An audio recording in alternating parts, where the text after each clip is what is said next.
Hi, I'm Steve Chernowski. This is Tap Into You, a podcast on regional issues brought to you by TAPInto, Raritan, Flemington, your neighborhood news online. This episode was taped on April 4th, 2022, and my guest today is Liz Pacelli of Sister City Tours. She's also the vice president of the Greater Lambertville Chamber of Commerce. Also, I will note that TAPInto is a media sponsor of the Shadfest. Liz, how are you? I'm good, thanks. How are you? Good. So jumping into this year, it's the first time in a couple of years that Shadfest has been in Lambertville. Can you tell us, tell us a little bit about the chamber, and then a little bit about maybe what's new to expect at the Shad Festival this year? Sure. So, the chamber actually right now is, we ourselves during COVID did a little bit of rebranding. So we were known as the Delaware River Towns. Yep. During COVID, things changed for a lot of people, and we really wanted to focus our energies as a chamber on the Lambertville businesses and helping them, and really like at a hyper local level, which is what led to the rebranding as the Greater Lambertville Chamber of Commerce, which includes Stockton, and which is why we call it Greater Lambertville. But so we really wanted to, again, hyper focus on the businesses within the area. And then, once April of 2020 was obviously out of the question. And then again in 2021, with cases always spiking, and then Ida, so we were really all hoping that coming out of this past winter, we would be able to pull it together. And I say that, Shadfest is a big undertaking, and it's a big part of what the chamber does. And to anyone who, plans events or conferences knows that, like, as soon as it ends for the current year, you basically start planning it again for the next year. So it had been a while. We have a lot of new board members, and we have a new executive director. So it's all kind of like, okay, are we doing this? And we did. We got, we've been working with one of the past presidents of the chamber, David Morgan. We've been consulting with him. He's been great. And all of our city officials who have all been, around and been through it before have been just so, we're so appreciative of the help. And same with our police force and the fire department. Everybody's really, it's been a team effort to try to pull something off in a few months that usually takes 6+ months to plan. So we're having it this year, and there's some new things that are coming. I should say old new things that are coming back. But I'm gonna screen share, so get visual. Yeah, perfect. So they're they've always done. If you look to the left where the Lewis Island is, they have always done the fishing demonstrations of pulling in the shad. So that's exciting, and that's a big part of the festival. So they're definitely doing that again this year, which is great, because that bridge was repaired. It was destroyed during Ida, but was repaired. So that's really exciting. We have the traditional poster show and art auction, which is another staple of the weekend, because that is what helps us provide the scholarships for the students in the arts field. And then that's new at the Presbyterian Church. So that's the gym. Correct. And I didn't know this for the first couple of years I lived here, is that there's actually a gym back there. So just know that the church is in the front, the gymnasium's in the back. Correct. There's doors kind of on the side of the church that leads you down to the gym, and that's where there'll be signage, and so everybody can see it. But yeah, that's where the auction takes place, and that's one of my favorite parts, because I love seeing all the the creativity that goes into those pieces. So, but then new to Shadfest this year, you have Locals Lane on Church Street. Yeah, on Church Street. We're really excited about that. Church Street has kind of seen a renaissance itself over the last couple of years. A lot of vintage, and you've always had like the People Store, which is an antique emporium, really, and then you have a lot of antique and thrift type shops on Church Street.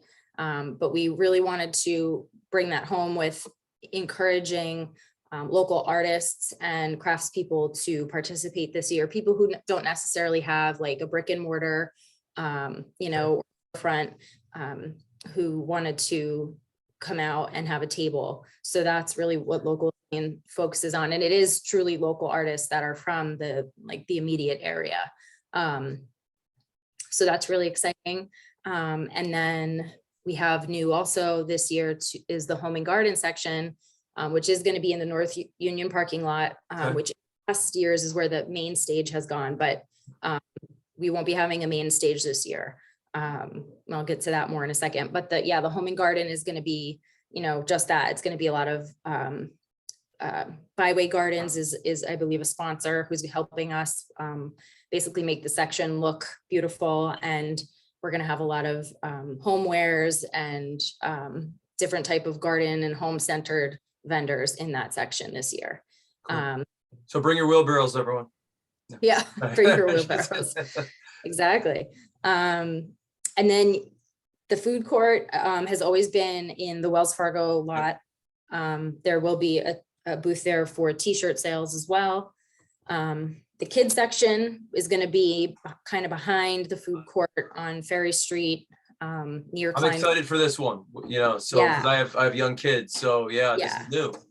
It's going to be great. And we're really blessed to have the people we do on board who are just so dedicated to, making their everybody was kind of assigned to a committee, and everybody is dedicated to those vendors, pulling in the vendors for their sections and their committees. And it's really been, we're really blessed to have people who are committed to this. And the kids section is going to be really cool. I know they have a lot of really great vendors coming, and a lot of really great children's activities.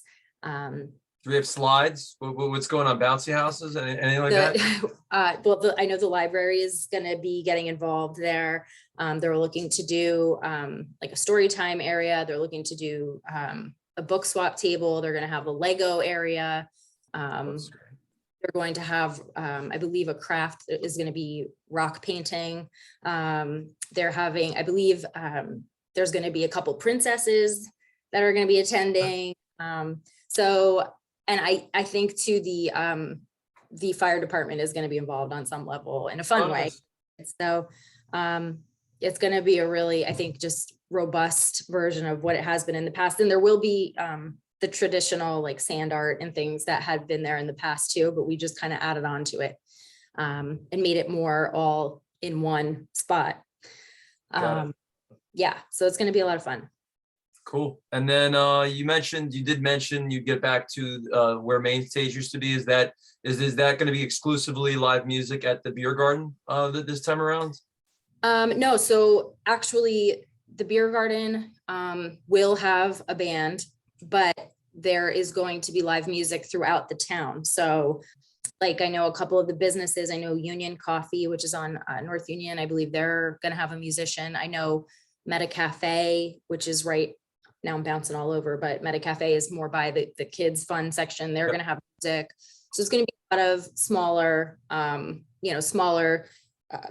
groups and solo acts and things like that. But it's going to be kind of all over, similar to the style of Porch Fest they did in Lambertville, so that you can kind of walk around town and see different people performing throughout the town throughout the day. That's great. Now, is there anything event-wise you think that maybe we missed? Gosh. Because I'm going to go to parking next. Always a third rail in Lambertville. So I'm not going to give away secret spots, everybody, but you'll have to find those on your own. I'm not getting in trouble for that. No, you're not. I don't think there's any sections that we missed. Okay, so I'm looking at parking areas. Now, it looks like you're designated. It looks like there's a handicap parking available. I believe that's at the library. It looks like the library parking lot. Yes. And then, so we have parking by where the old River Horse Brewery is on Lambert Lane, although it can be a little bit hairy going into that lane on on Shadfest Day. You definitely want to take Coriel, even if you can get there. And then you have parking at the north end of town by the CVS and by the Silver Diamond building. Correct. Yes. And actually, I believe that is the above Cherry Street. That's the. Oh Legion. yeah. Yep. The Elks, not So, the Legion. Sorry. Yes.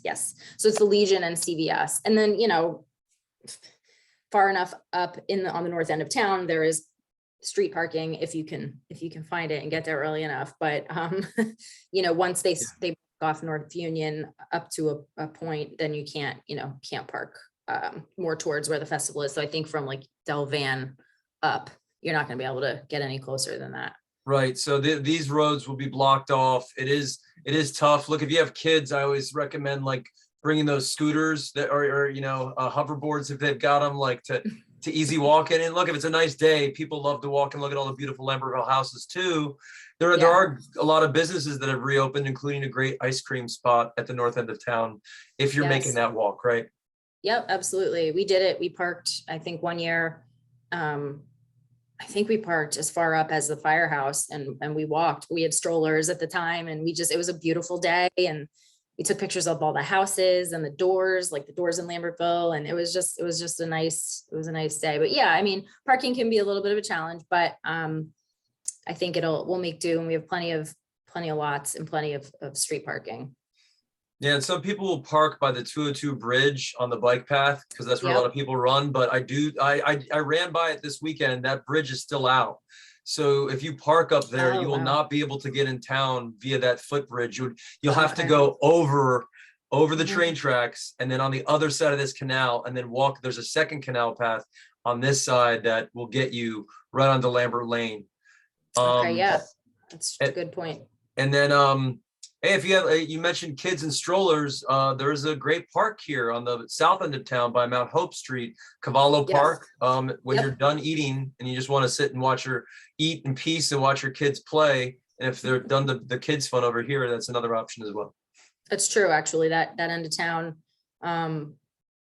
might be a good option. And yeah, there is the playground there, and that is closer to the kids section. So yeah, and even across the bridge, I mean, we always encourage people to check out both towns, so there could potentially be parking on the other side of the bridge as well.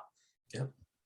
And then, so, all right, I think I could probably stop. Oh, let me go to your website. So here's the website. Do you still need volunteers? I mean, we always could use volunteers, definitely, for the both days, because there's not a lot of, setup as far as pre goes. I think we have that covered, but it is really help with getting people where they need to be as far as like the vendors go. So if people are looking to volunteer, they can go to the website and sign up there, and then we'll be in touch with them. Cool. And they get a t-shirt. Oh, well, there you go. Yes.